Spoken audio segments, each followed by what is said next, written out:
Malaysia dengan NIM 2305120419 dari kelas TIA angkatan 2023. Di sini saya akan menjelaskan tentang penerapan teknologi keamanan.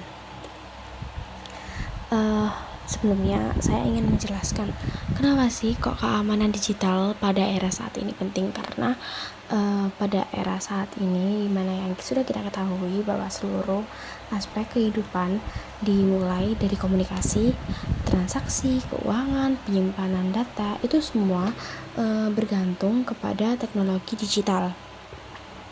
Jadi mengapa kok keamanan digital itu penting? Karena yang pertama, bisa melindungi data pribadi seperti nama, alamat, nomor telepon, dan informasi yang rentan disalahgunakan oleh pihak yang tidak bertanggung jawab.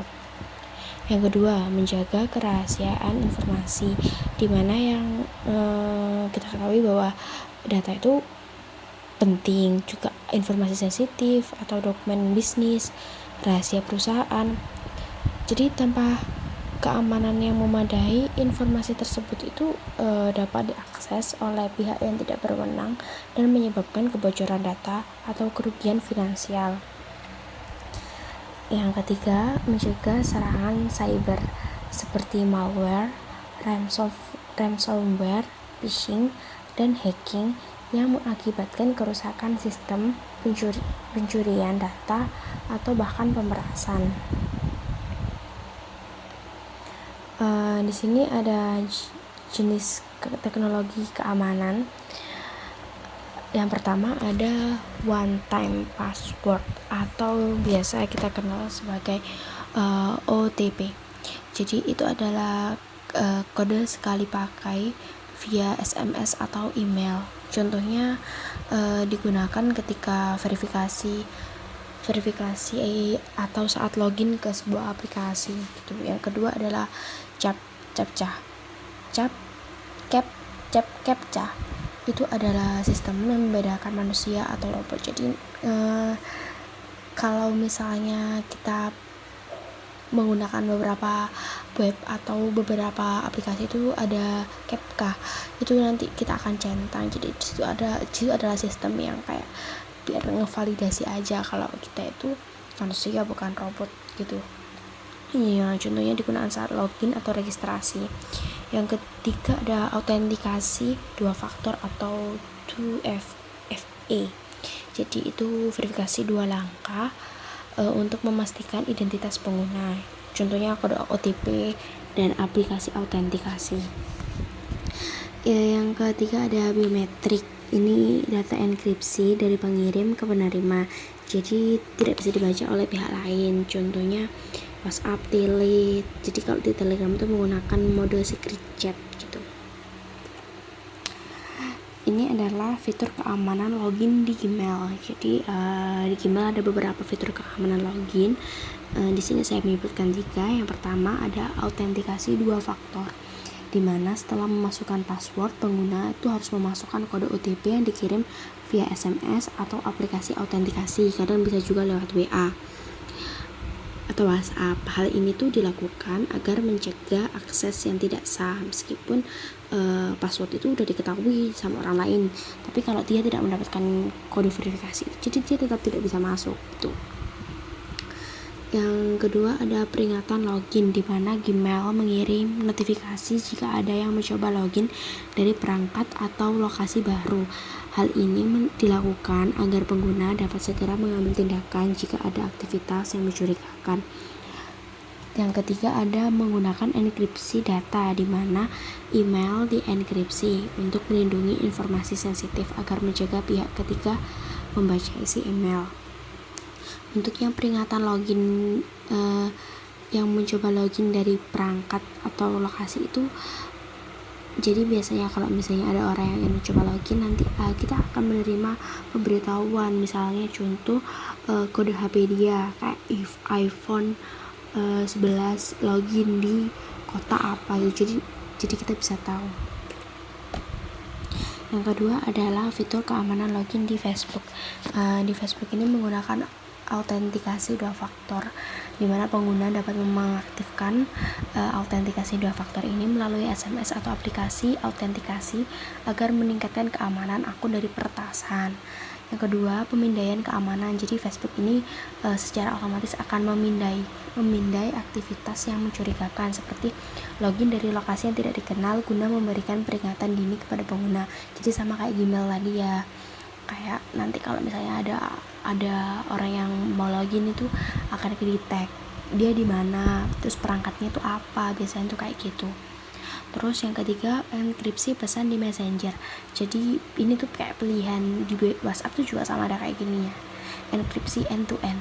Itu tuh digunakan agar percakapan pribadi yang berguna agar hanya pengirim dan penerima aja yang bisa menerima pesannya gitu. Jadi bahkan di Messengernya sendiri aja nggak bisa membaca pesan itu. Jadi hanya pengirim dan penerima.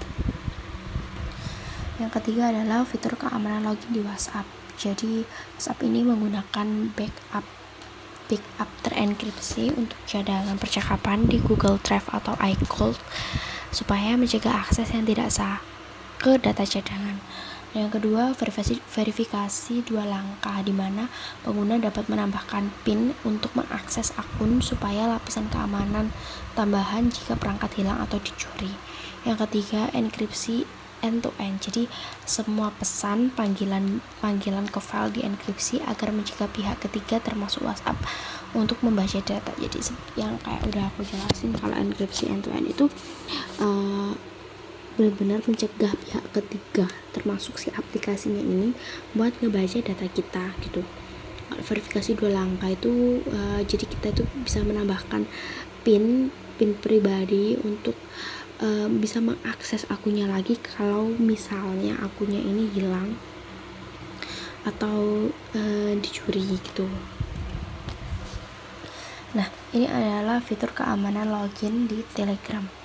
Jadi di Telegram itu ada namanya mode secret chat gitu. Jadi chat rahasia di mana pesan dapat diatur untuk menghilang setelah dibaca atau dalam waktu tertentu guna untuk meningkatkan privasi percakapan. Di Instagram itu juga ada. Kalau misalnya kita narik DM-nya, direct message-nya itu ke bawah, itu nanti kayak ada mode hilang gitu. Terus ada enkripsi end to end. Jadi bukan hanya mode secret chat aja yang tersedia. Jadi kayak itu bertujuan untuk hanya pengguna dan pembaca yang bisa menerima dan bisa membaca pesan.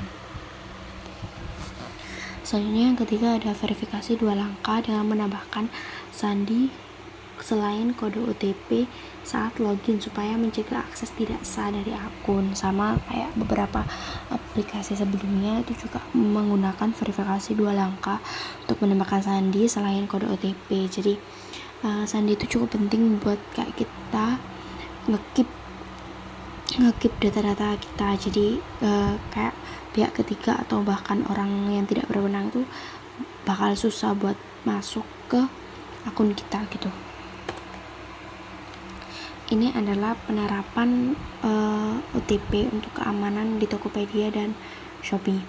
Jadi OTP ini selain di beberapa aplikasi yang udah saya sebutkan tadi, jadi OTP ini adalah kode yang dikirimkan via SMS atau email atau bahkan WhatsApp atau aplikasi-aplikasi yang terenkripsi yang digunakan untuk verifikasi transaksi kayak login atau perubahan informasi akun supaya memastikan hanya pemilik akun yang dapat melakukan tindakan kritis. Jadi OTP ini juga mencegah penipuan dengan memastikan verifikasi dua langkah gitu, sehingga mengurangi resiko transaksi palsu. Dan OTP ini hanya berlaku dalam waktu yang singkat 1-5 menit untuk mencegah penyalahgunaan kode gitu guys. Jadi kalau misalnya kelamaan itu nanti kodenya tuh tidak berfungsi gitu. Jadi kita harus meminta kode OTP baru kalau udah lebih dari 5 menit kita minta kode OTP baru, karena kalau setelah 5 menit itu kode OTP-nya tidak bisa digunakan karena masanya sudah habis. Itu juga salah satu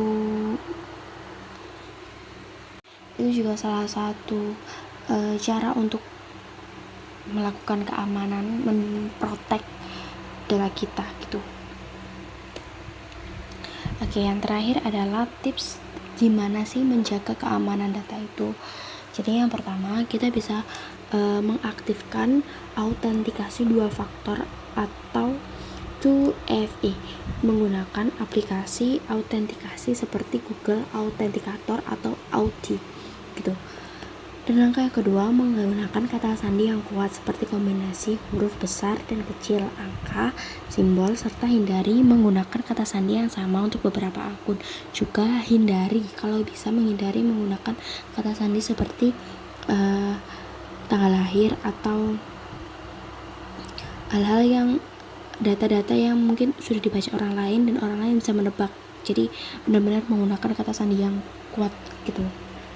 Dan yang ketiga, hindari phishing. Jadi jangan klik link yang mencurigakan atau memberi OTP kepada orang lain, karena kalau misalnya kita tidak bisa benar-benar menjaga data kita dan kita tidak bisa memilih dalam penggunaan media sosial, mungkin kita juga kayak kadang tidak sengaja menyebarkan OTP kepada orang lain. Jadi kita harus benar-benar hati-hati dalam melakukan sesuatu di media sosial, atau jika ada orang memberikan link-link yang tidak atau yang mencurigakan, itu jangan langsung diklik, karena kalau misalnya kita klik itu nanti kita akan kayak dia melakukan peretasan data kepada kita gitu. Karena banyak banget link-link yang di-share di kayak Telegram atau WhatsApp gitu, kayak misal contoh membuka foto, download foto, itu sebenarnya bukan itu tujuannya tuh untuk peretas data kita gitu. Jadi jangan salah untuk ngeklik gitu. Yang keempat itu perbarui aplikasi dan sistem operasi. Jadi pembaruan versi seringkali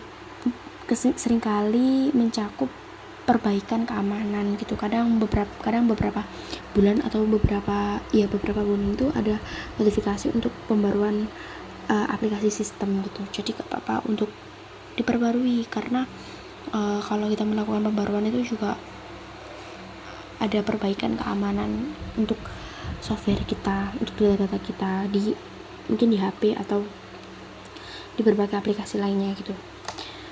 Yang kelima, gunakan aplikasi autentikasi yang lebih aman daripada OTP via SMS, karena SMS rentan terhadap serangan SIM swab gitu. Jadi mungkin bisa menggunakan kayak WhatsApp atau email gitu ya, karena sekarang banyak banget aplikasi autentikasi itu. Kayak tadi udah disebutin, ada Google Authenticator, ada mungkin WhatsApp, Telegram, atau yang lain-lain gitu. Mungkin sekian. Jadi kesimpulannya, teknologi keamanan seperti autentikasi 2 faktor, OTP, biometrik, enkripsi end-to-end, terus apalagi ya, dan masih banyak lagi itu sangat-sangat efektif dan membantu. Tetapi kesadaran pengguna juga untuk tetap menjadi kunci utama, karena kayak misalnya tadi ada link-link yang disebarkan, kalau penggunanya tidak tahu atau minim informasi, dia akan klik link itu dan semua data yang dia miliki akan tersebar. Jadi mungkin setiap pengguna harus memiliki edukasi terhadap dirinya sendiri untuk kesadaran supaya dia menjaga data-data dia dan bijak dalam melakukan kegiatan di media sosial. Karena dengan resiko kayak memahami dan menerapkan fitur-fitur keamanan itu, resiko ancaman cyber dan hacker itu tuh juga dapat diminimalisir. Jadi menguntungkan untuk diri kita sendiri gitu. Mungkin sekian presentasi dari saya. Mohon maaf mungkin bila ada kesalahan kata atau kurang jelasnya saya dalam menyampaikan informasi. Saya akhiri. Wassalamualaikum warahmatullahi wabarakatuh.